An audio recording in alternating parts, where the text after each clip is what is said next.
કહેવા એ માંગે છે આ દ્રષ્ટાંત, તમે માત્ર ને માત્ર 2 મિનિટ સત્સંગ કરશો તો 58 મિનિટ જે તમને લૂંટવાની છે, અને જે કઈ લૂંટ્યું છે આ 2 મિનિટના સત્સંગને કારણે લૂંટાયેલો માલ બધો પાછો આવી શકે તેમ છે. અને આપણી જે જાન છે એ હેમ ખેમ આગળ વધી શકે તેમ છે. 58 મિનિટ ભલે વશ ન થાય, 58 મિનિટને ભલે આપણે કાબુ ન કરી શકીએ, ફક્ત 2 મિનિટ કાબુ થઈ જાય. એમાં એમ માંગે છે કે કમસે કમ તમે 2 મિનિટ પણ સત્સંગ કરો તો કદાચ તમારી 58 મિનિટ સારી જવાની.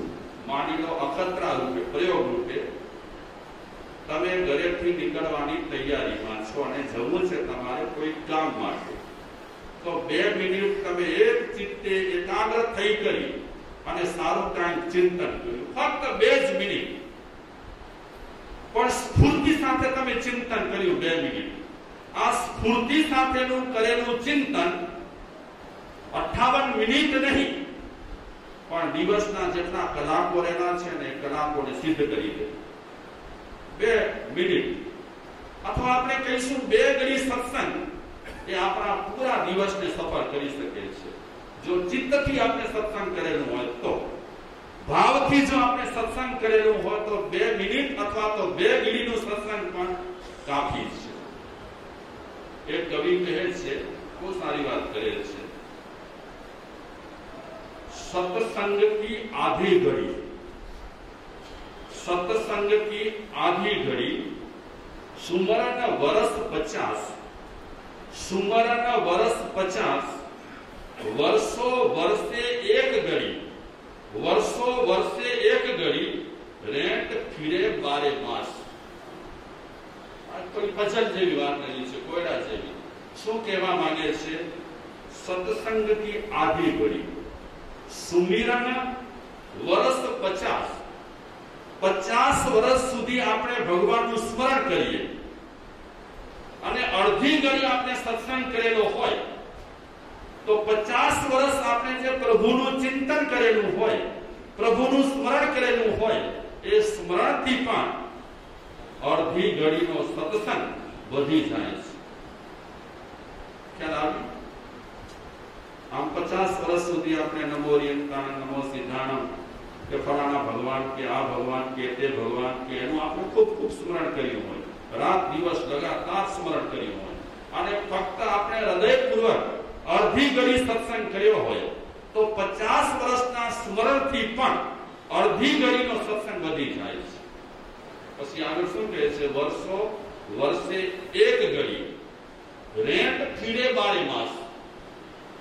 કુવા પર રેંટ હોય, પાણી બહાર કાઢવા માટે એવી કોઈ વ્યવસ્થા રહેલી હોય, એ રેંટ મારફતે દોરડો બાંધેલો હોય અને પાણી જે વસ્તુમાં આવવાનું હોય સાધન એ નીચે ઉતારાય કુવામાં, પછી રેંટ મારફતે એ સાધનને બહાર કઢાય. તો આ રીતે સતત પાણી લેતા કાઢતા કેટલો સમય લાગે? ઘણો સમય લાગે, જેટલું પાણી જોઈતું હોય એ પ્રમાણે. પણ વર્ષો વર્ષે એક ઘડી આપણને રેત દ્વારા પાણી લેવું હોય તો કેટલો વખત નીકળી જાય, અને એક ઘડી વરસાદ વરસી જાય, હા, શું કરી નાખે? પાણી કરી નાખે. રેતથી આપણે જે પાણીનો ફેલાવો કરી શકતા નથી, એ પાણીનો ફેલાવો વરસાદ 5 મિનિટમાં કરી શકે છે. તો આ દાખલો આપી કરી અને કહે છે સત્સંગનો આ મહિમા છે. વર્ષો સુધી તમે રેત દ્વારા પાણી બહાર કાઢો, તે છતાં તમે જ્યાં પાણી પહોંચાડવા માંગતા હો અને ઘણું પાણી પહોંચાડવા માંગતા હો ત્યાં પહોંચાડી ન શકો. પણ થોડીવાર માટે વરસાદ વરસે તો બધે ઠેકાણે ફરી વળે. આ દાખલો આપી કરી અને કહે છે કે આપણે કલાકો સુધી બીજા કાંઈ પણ આપણે અનુષ્ઠાનો કરીએ અને હૃદયપૂર્વક આપણે એક ઘડી સત્સંગ કરીએ તો એ સત્સંગનો મહિમા બધા મહિમાથી મોટો રહેલો છે. એક ચાલુ દાખલો છે તો તમે કદાચ સાંભળ્યું પણ હોય. વિષ્ણુ ભગવાનને નારદ ઋષિએ પ્રશ્ન કર્યો કે સત્સંગનું શું ફળ? આ સમજવા માટે બધા દાખલા હોય, વિના બની હોય કે ન બની હોય. તો વિષ્ણુ ભગવાને નારદ ઋષિને શું કીધું કે તમે પૃથ્વી પર જાઓ, ફલાણા ઠેકાણે ગાયના છાણમાં એક કીડો છે, એ કીડાને તમે પૂછજો સત્સંગનું શું ફળ. સાંભળી છે વાત તમે બધા? સાંભળી છે? તો વિષ્ણુ ભગવાનના કહેવાથી નારદ ઋષિ પૃથ્વી પર આવ્યા, જે સ્થળ બતાવ્યો હતો ત્યાં પહોંચ્યા. ગાયના છાણમાં કીડો હતો, કીડો જોયો અને નારદ ઋષિએ પ્રશ્ન કર્યો સત્સંગનું શું ફળ? તો કીડો કુડી અને મરી ગયો, કઈ બોલ્યો નહીં. નારદ ઋષિ પાછા આવ્યા વિષ્ણુ પાસે અને વિષ્ણુને વાત કરે છે કે કીડાએ તો કઈ જવાબ આપ્યો નહીં, આપ જ આપી દો ને સત્સંગનું શું ફળ? વિષ્ણુ કહે છે ઋષિરાજ, મહેનત કરવી પડશે તો તમને જવાબ મળશે. તમે જાઓ પાછા પૃથ્વી પર, આ જંગલમાં આ ઝાડ પર એક ચકલી બેઠેલી હશે, એ ચકલીને તમે આ પ્રશ્ન પૂછજો સત્સંગનું શું ફળ? પાછા રવાના થયા નારદ ઋષિ, નારાયણ નારાયણ નારાયણ કરતા. એમને ટિકિટ મળી હતી, બધા લોકની ટિકિટ એમની પાસે, ગમે ત્યાં જઈ શકે. અને એન્ટેના એ સાથે રાખતા હતા, એન્ટેના કરતાલ ને તંબુરો સાથે હોય, ગમે ત્યાં પહોંચી જાય. જૈન શાસ્ત્રોમાં પણ નવ નારદ કયા છે.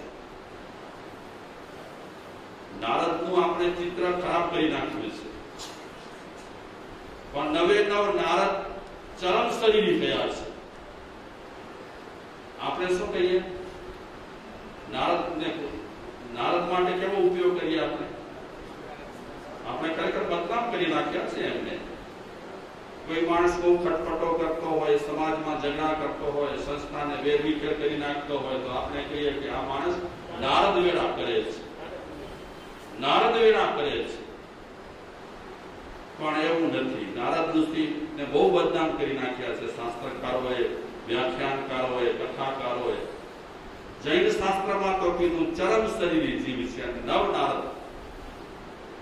આ નારદ ઋષિ આપણે મજાકમાં એમ કહેતા હોઈએ કે એમનું કામ સાંધેલું હોય તો તોડે અને તોડેલું હોય તો સાંધે. વેલ્ડિંગનું કામ પણ એ કરતા હતા. આમ તો બધામાં એક્સપર્ટ હતા. અને અંતપુરમાં જવું હોય તો પણ એમને પરવાનગી લેવાની જરૂર ન પડે, ચારિત્ર શુદ્ધ એમનું. એ નારદ ઋષિ જંગલમાં ગયા, જે સ્થળ બતાવ્યો હતો, જે ઝાડ બતાવ્યો હતો ત્યાં પહોંચ્યા. ચકલી જોઈ, એને પ્રશ્ન કર્યો સત્સંગનું શું ફળ? એ ચકલી પણ ચી ચી ચી ચી ચી ચી કરતી ને મરી ગઈ. નારદ ઋષિ પાછા આવે વિષ્ણુ પાસે, વિષ્ણુને વાત કરી કે ચકલીએ કઈ જવાબ ના આપ્યો, એ પણ મરી ગઈ. વિષ્ણુ ભગવાન કહે છે હજી પણ તારે જવું પડશે પૃથ્વી લોક પર, ફલાણા ગામમાં ફલાણા શેઠ મનુભાઈ શેઠ, એમના ઘરે એક ગાય છે સરસ મજાની. એ ગાયે હમણાં જ વાછરડાને જન્મ આપ્યો છે. તમે જાઓ, એ વાછરડાને પૂછો સત્સંગનું શું ફળ? તો નારદ ઋષિ પાછા ત્યાંથી રવાના થયા. એમને કોઈ પ્લેનની રાહ જોવી ના પડે, એમની સાથે બધી વ્યવસ્થા હતી. પાછા વિષ્ણુ ભગવાન પાસેથી પૃથ્વી લોકમાં આવ્યા, મનુભાઈ શેઠના ઘરે પહોંચ્યા અને ત્યાં બરાબર ગાય માતાએ વાછરડાને જન્મ આપ્યો હતો. એ વાછરડાના કાન પાસે જઈ અને નારદ ઋષિએ પ્રશ્ન કર્યો સત્સંગનું શું ફળ? તો એ વાછરડો પણ કુડાકુડ કરીને મરી ગયો. નારદ ઋષિને બહુ દુઃખ લાગ્યું કે મારી નજર સામે મરણા થતા હોય જીવોના અને વિષ્ણુ ભગવાન કઈ ખુલાસા કરતા ન હોય. હવે તો એક ગાને બે કટકા કહી દઉં, વિષ્ણુ ભગવાને જવાબ આપવો હોય તો આપો, નહીં તો ના પાડી દો. પાછા આવ્યા વિષ્ણુ પાસે. આવી કરીને નારદ ઋષિ કહે છે કે વાસળો તો મરી ગયો, કાંઈ એને કીધું નહીં. વિષ્ણુ ભગવાન કહે છે નારદ ઋષિ તમે ધીરજ રાખો, ગંભીર પ્રશ્ન તમે પૂછ્યો છે, મોટો પ્રશ્ન તમે પૂછ્યો છે. સામાન્ય પ્રશ્ન પૂછ્યો હોત તો તાત્કાલિક મોઢેથી જવાબ દઈ દે, પણ તાત્કાલિક મોઢેથી જવાબ દેવા જેવો નથી. આ તમે બરાબર સગી આંખે જોઈ શકો, અનુભવી શકો, એટલા માટે તમારે ફરીને એક વખત પૃથ્વી લોકમાં જવું પડશે.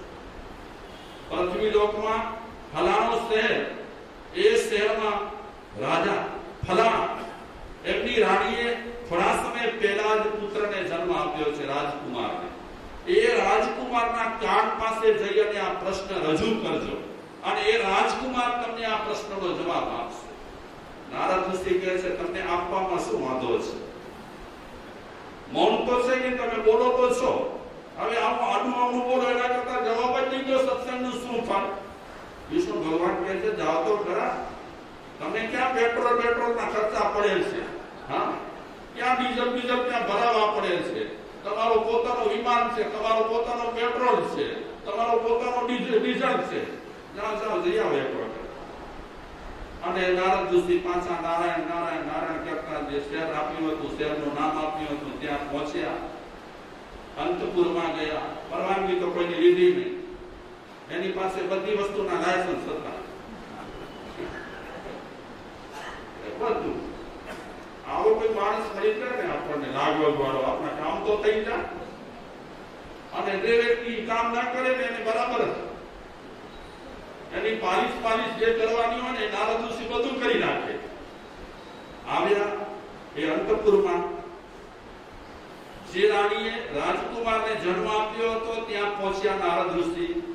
એ રાજકુમારના કાન પાસે જઈ કરી અને પ્રશ્ન રજૂ કર્યો કે બોલો સત્સંગનું શું ફળ? તો એ રાજકુમારની, તાજા જન્મેલા રાજકુમારની વાચા ફૂટી. બનાવ તો આજે બને છે એવા, ક્યારેક આશ્ચર્ય થાય આમાં. તો એ રાજકુમારની વાચા ફૂટી અને રાજકુમાર નારદ ઋષિને કહે છે કે સીધી વાત રહેલી છે, આ પ્રશ્ન પૂછી રહ્યા છો સત્સંગનું શું ફળ? અરે કીડાને જોયો ને તમે, પછી તમે ચકલીને જોઈ ને, પછી તમે વાછરડા પાસે ગયા હતા ને પછી મારી પાસે આવ્યા છો. એ છાણમાં કીડો એ હું, એ ચકલી એ હું, એ વાછરડો એ હું. સંતના દર્શનથી અને સત્સંગથી આટલો લાભ થયો. કીડામાંથી શું બન્યો? રાજકુમાર બની ગયો. આ સત્સંગનું ફળ. વાત બહુ લોકભોગ્ય છે, જૂની વાત છે, પણ એ જૂની વાતમાંથી પણ તથ્ય એ નીકળી રહ્યો છે કે સત્સંગથી વ્યક્તિની પ્રગતિ થાય. સત્સંગ વિના વ્યક્તિની પ્રગતિ થતી નથી.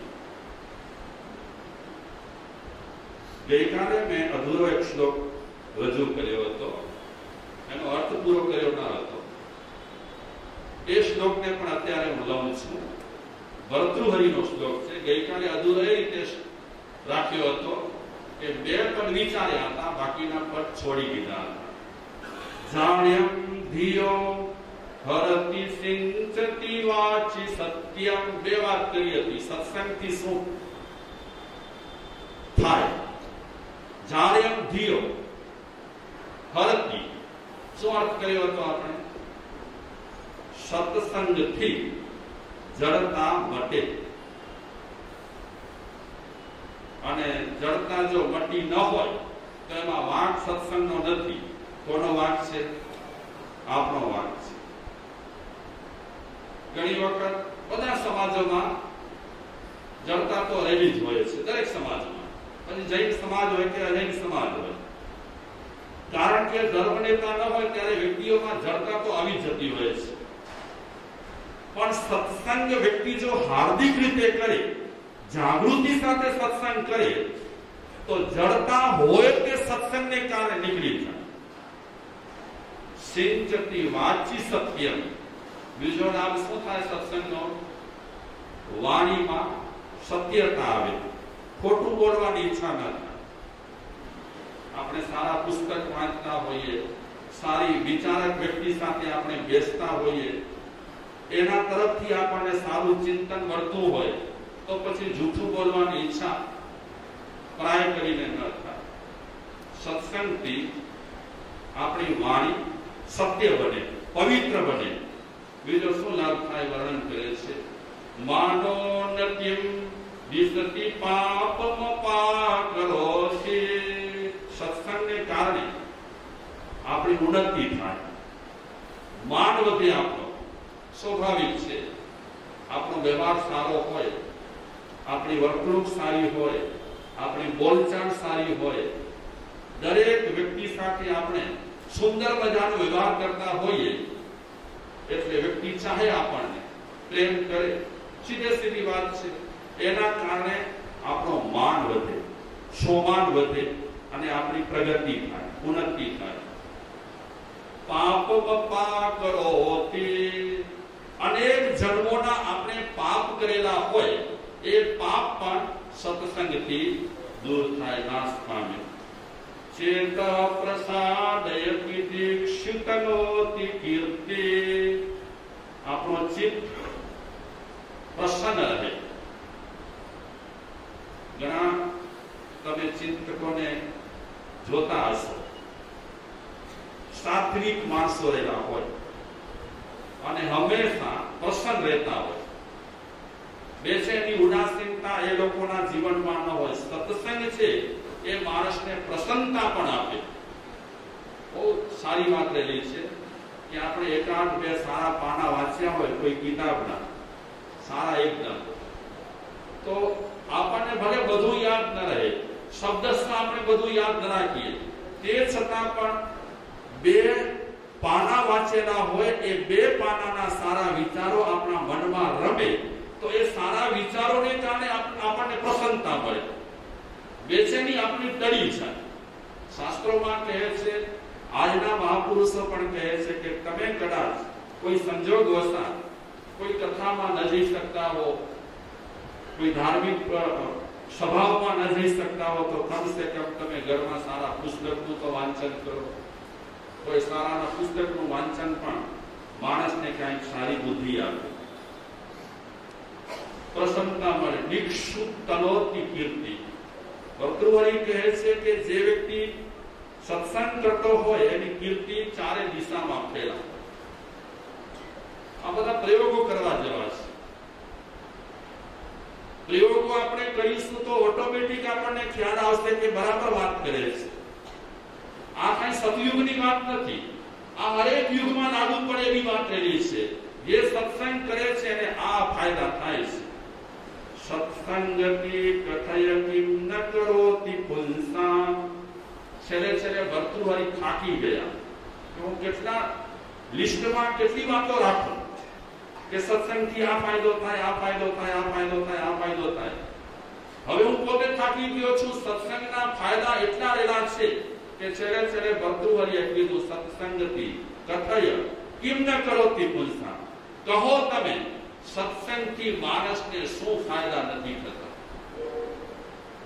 જેમ કુસંગથી નુકસાની થાય છે તેમ સત્સંગથી ફાયદા થાય છે. તો આપણો આઠમો બોલ ચાલી રહ્યો છે. મને લાગે છે હવે કઈક નવીનતા બે વ્યાખ્યાના કરવી પડશે.